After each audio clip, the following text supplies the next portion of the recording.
Yeah, it's really interesting. I was working California direct on 80 meters, usually about after midnight. I have a nice little 80-meter dipole antenna that runs north and south, and so it radiates real good east and west. So I'm hitting California at about after midnight at about a 9. Unfortunately, when they come back, they were about 2 dB above my noise level. So I did find a SDR receiver in San Francisco that I could copy the mail on them real good. Roger. Roger. You're running. Just looked at the meter. You're running 10 over here in Conyers, Georgia. How much power did you say you're running? This is about a kilowatt. Let me turn the processor off. There, that's the processor off. We probably dropped a little bit, but the audio should be a little cleaner. Yeah, you dropped down just slightly, but still very good signal coming in here. My processor's off. I've not turned it on yet. I've not had this radio very long, and I've gotten some reasonably good reports on it. So I've just let everything stay as it was set, and I'm running about 400 watts of power right now. Roger. If you wanted to, Alan, you kick that processor on and let me hear what it sounds like. Do like a 10 count, and about at 3, hit the processor, and we'll see what it does. Actually, I just turned the compression on. Can you tell any difference there? Over. I think I could, but I'd rather hear it in line, as you're speaking, like if you're doing a 10 count right at 3, punch it in. In other words, turn it off for right now and start a count, and right at 3, punch it in. That way I can hear it, go in line. Okay, it's off right now. 1, 2, 3, 4, 5. Over. Roger. That did kick your your RF output up about 3 decibels, and did add quite a bit to the clarity. It is the thing that.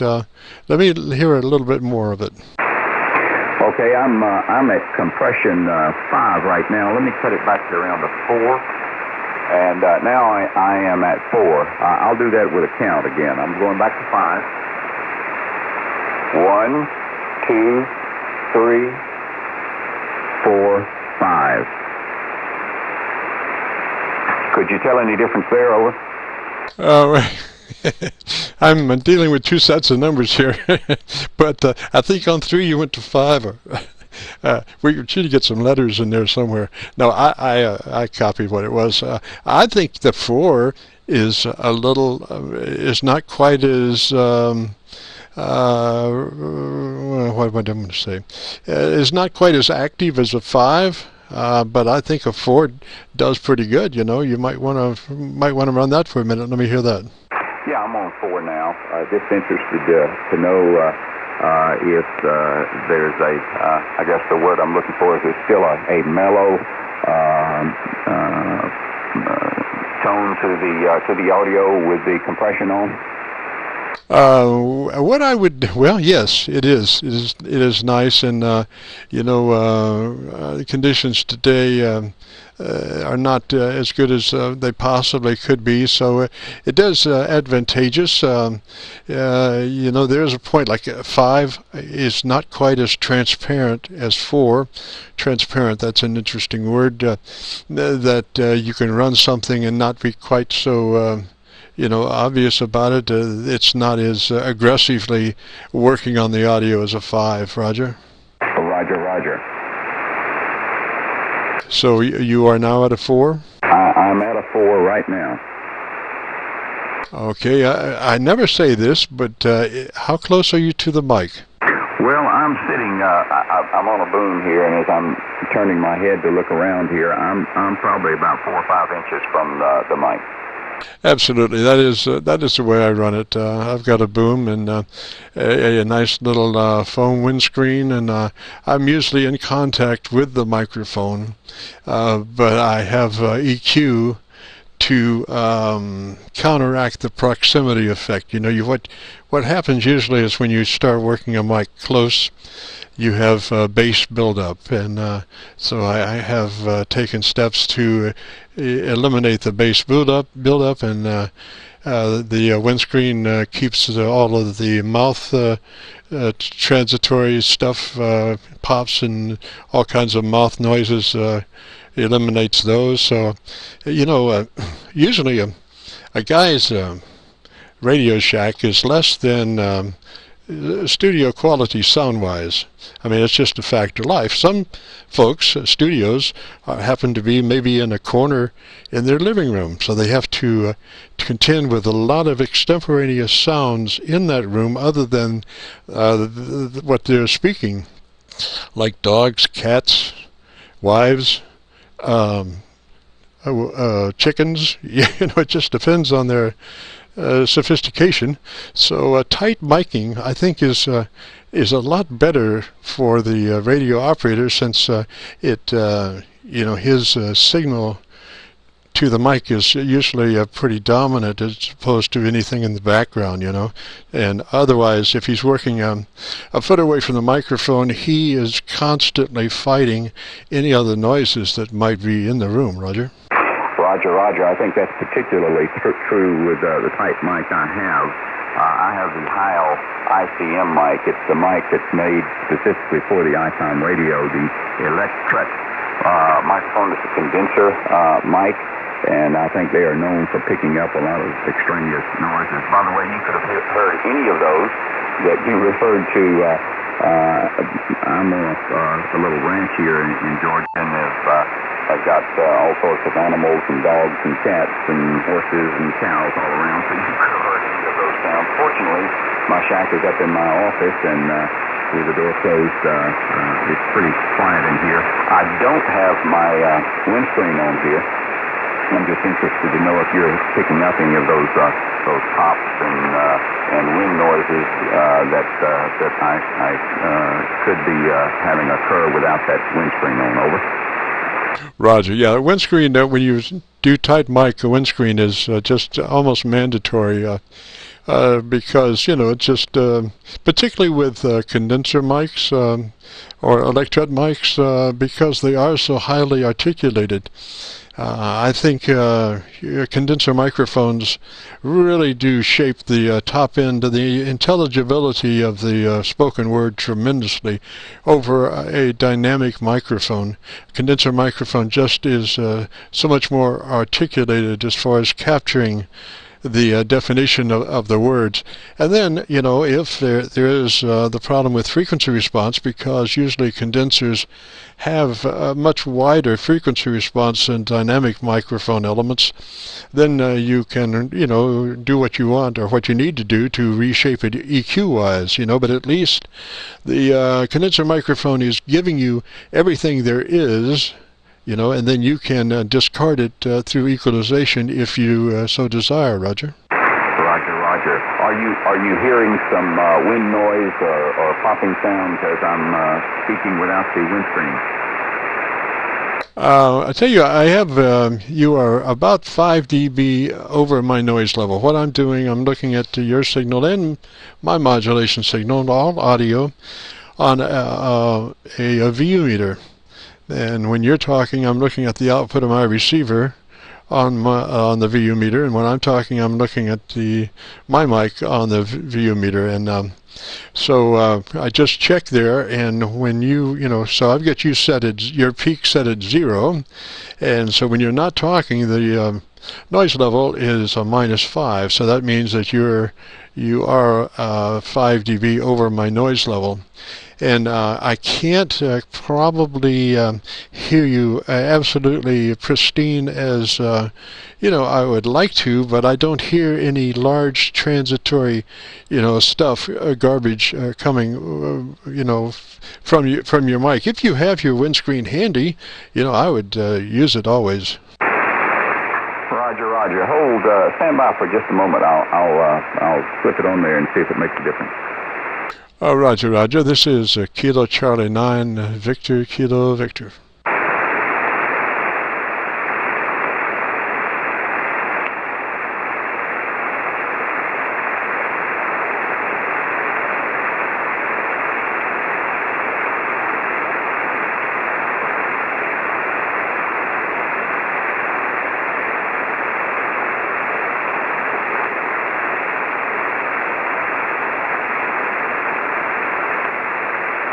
This is Kilo Charlie 9 Victor Kilo Victor in QSO with Allen K4ADN in down in Georgia. I didn't get the town down there.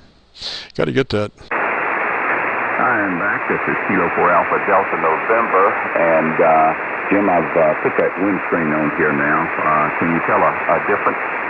And it still sounds clean, but you know, you will always be cleaner with it on than when it off. You know, so I would just run with it on if all things are equal and the creeks don't rise. Roger, Roger. I'll try leaving it on for a while. I'm interested to see what happens if I turn the compression off with this windscreen on. I'm going to try that here. I'll turn it off at 3. 1, 2, 3, 4, 5. All right, and then come back and talk for a little bit in that situation. Okay, compression is off now. Are you hearing a difference with the compression off versus compression on set at 4? Yeah. What happens is the compressor increases your average peak modulation percentage. In other words, with the compressor off, you are hitting 100% occasionally. With the compressor on, the peaks at 100% occur more often because the top of the main one is being pushed down, and then it's pulling up the lesser ones. So your average peak modulation increases quite a bit, and that has to do then with the fatness of the signal. You know how fat the signal sounds, Roger? Roger, Roger. I'm going to run with it on, set at 4 for a while, and just see how things work.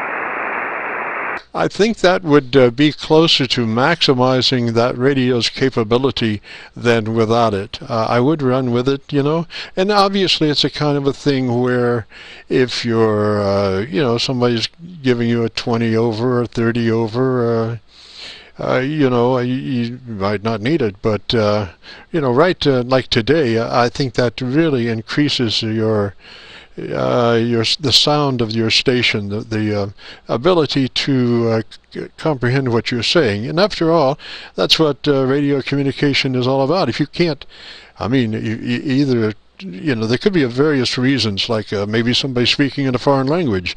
Well, that's going to minimize the capabilities of understanding what each one is saying.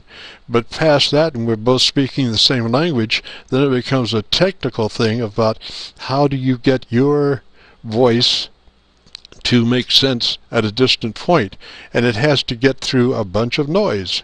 So when you increase your average peak modulation, then that's going to help you sail through that noise. Roger, Roger, and it may help me some with DXing as well. I'm not a contester by any means.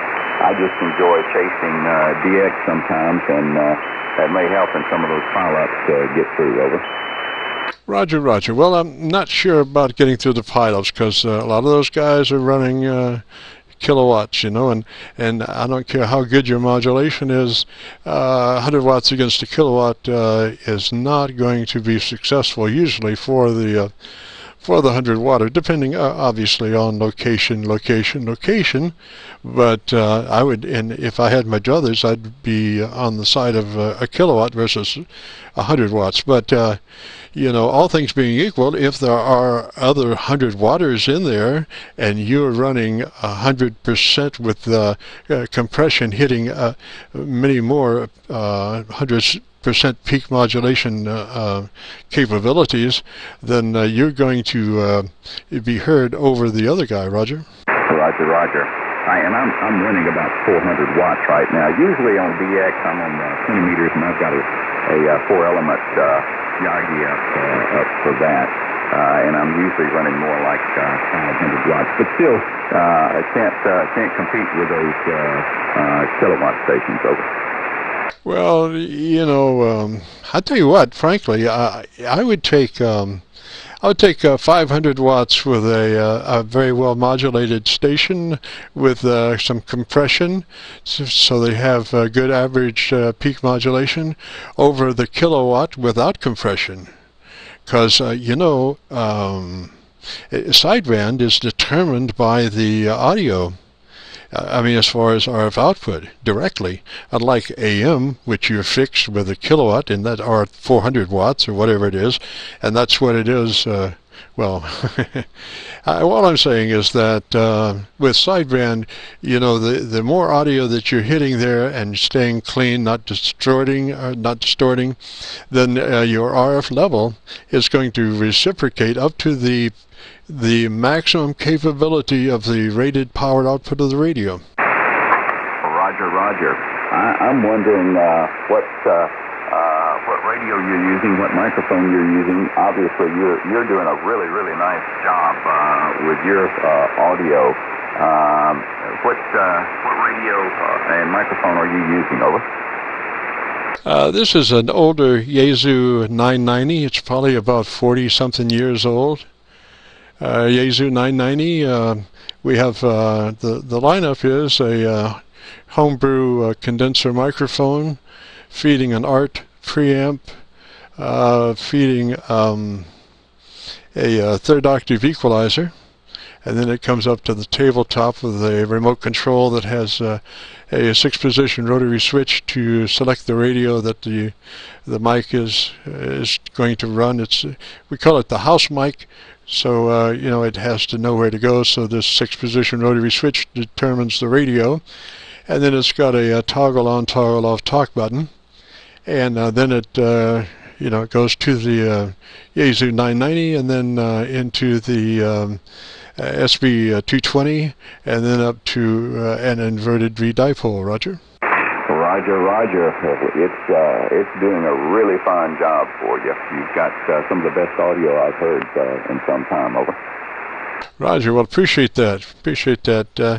It's well, you know, it's all trying to put the best foot forward, you know, and we did spend 50 years in commercial broadcasting, so not on the engineering side, but you know, we're always commercial broadcasters are always concerned about their modulation being clean and you know, the best possible to accomplish what they're looking to do, you know. Some of them are looking to be the loudest, you know, so there's a little peak at 3K or so. Some are, you know, going to be the least distorted, so they go out of their way to, you know, be tranquil and whatnot in their audio setup. Not quite as aggressive as the guy that wants to be the loudest or whatever. So, you know, it is what it is, you know, and I appreciate the compliment. Roger. Well, you've helped me out a lot today with this new radio and helping me with getting the compression set, and I'm going to let it run at 4 here for a while and just see what kind of audio reports that I get from that. Roger, that's the thing, you know, to reach a position and hold for a moment or weeks and use it like that, and just you know, take your sidewalk survey about yays and nays and whatever, and you know, over a period of a couple of weeks, maybe decide to pull back on the compression or not. You know, just depends on the reaction. But you know, give it time as opposed to just you know, going from one thing to the other thing. Roger. Roger. And so I think you're sounding really good there. Last time I checked, you were 7 dB above my noise, Roger. Roger. Sounds like that did a good job in bringing that compression on. Roger, I like your sound. How far are we from you or the mic? How far are you from the mic? I'm still probably 4 or 5 inches. Over. Roger, I would, yeah, that's really nice. And that swing arm will move exactly, that's the only mic mount that will put that mic exactly where you need it, regardless of where that is. Roger. I'm usually sitting at my computer looking at QSO-V and got the mic right in front of me there, and I have the speakers over next to the computer, so I'm actually facing the computer as opposed to my radio, which is over to my left side. Over. Roger. Yeah, I had tried to organize my table from the standpoint of the radio perhaps in the middle, and the power amplifier and antenna tuning and all that stuff off to the right-hand side, and any lower level stuff to the left-hand side, to try to keep lower levels of audio as far downriver from the power amplifier as possible, to reduce any RF and the AF.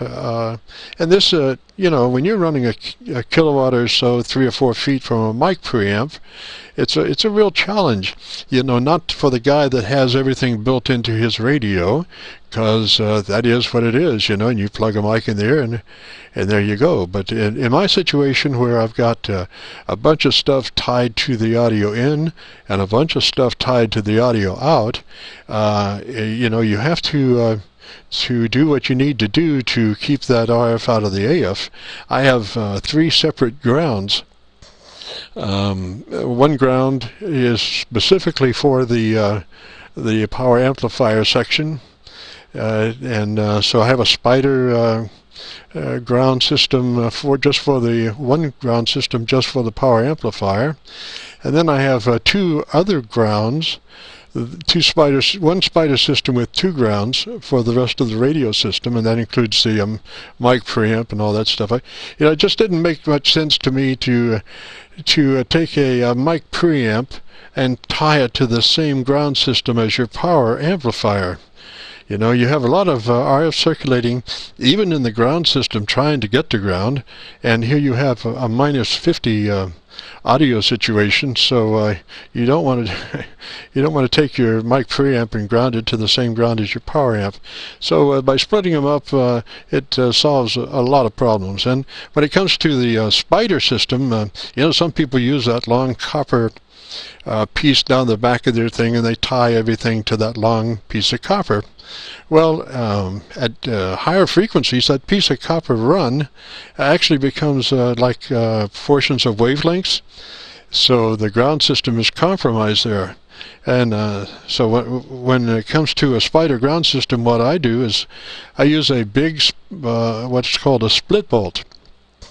And I'm running all these. What I'm using for ground cable is actually RG8, because these are RF grounds, not current grounds, and RF travels on the skin, and so these runs of RG8 look like half-inch pieces of copper pipe, actually, and and I have little jobbers that go on the ends, you know, with set screws, and you tighten it, and you get this flange piece that you know, you can put right on the radio or whatever it is. And then the other end, I use the split bolt and put it all together, so all these grounds come together at one central point. There is no wavelength difference for that copper tubing or whatever, you know, it's just they're all there right on that split bolt. Roger. I've recently had some RF problems here in that it's interesting. I use my computer speaker, the Logitech speakers that I use for my computer, and on 40 meters everything works just fine, but on 20 meters I get into those speakers. It sounds like I've got my monitor on for the radio, and I don't know, maybe it's a grounding problem there. Over. Roger. Well, you know, the whole thing is, you know, you say, if I could just see RF, I could solve the problem, you know, but nobody can see RF, or can they?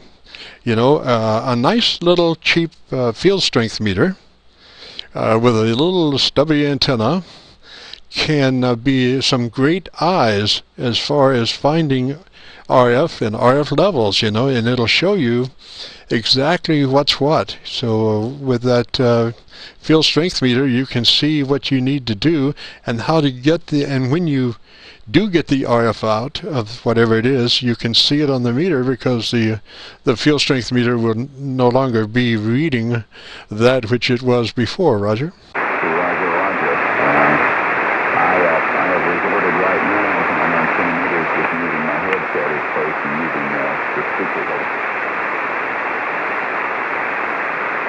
Roger, Roger, Alan. Conditions are changing somewhat there, and I really have enjoyed the QSO. We will post this in the next couple of days on my YouTube page. If you go to YouTube and do a call letter search, Kilo Charlie 9 Victor Kilo Victor, that'll take you to the QSO-VLOG page, and right at the top of the page there's one that has 180 QSOs.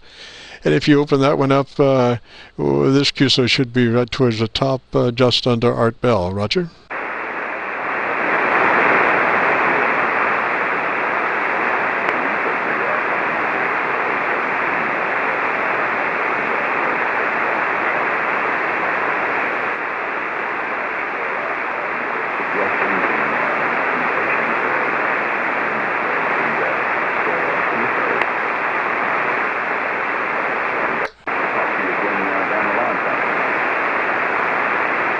Gosh, Alan, I think our conditions have about run out, but threes to you, sir. I really have enjoyed it, and you have a real good day. And like I say, this will be up on our QSO-VLOG page in the next couple of days. So threes, and Alan, come back one more time with your city, Roger. Roger, Roger.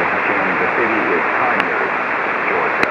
Conyers, Georgia. About 25 miles east of Atlanta, QSL.